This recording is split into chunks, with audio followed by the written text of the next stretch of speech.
Living through a global pandemic has been very challenging for a lot of people, especially if you're single. Dating has become pretty difficult, if even possible, for anyone looking for some love. As Channel 3 New London Bureau Chief Kevin Hogan found out, there's apparently some help. Everything's different. Even having dinner, you're limited to how many friends you can actually go out with. Stephen Rogers says COVID is always on his mind, especially while making a motor vehicle stop, interacting with the public. Every day you go home, you wonder whether or not you're bringing it with you. Single, Stephen tells me he'd like to socialize more. To be honest, I got a job to do, and that comes first. But then again, so does safety. A lot of first responders might have a battle fatigue, just an exhaustion from this process, and being aware of that is so very important. APRN Art Guerra at Hartford Healthcare Outpatient Adult Program says singles have a higher incidence of anxiety and depression because of COVID.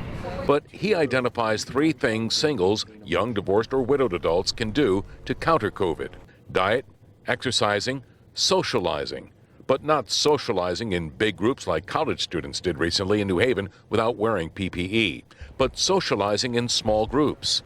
Golfing does it for Stephen Rogers.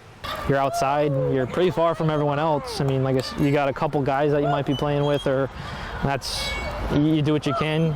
If you're far enough away, you don't have to wear a mask. But the reality is that exercise can be so good for everybody, and there are so many resources for it.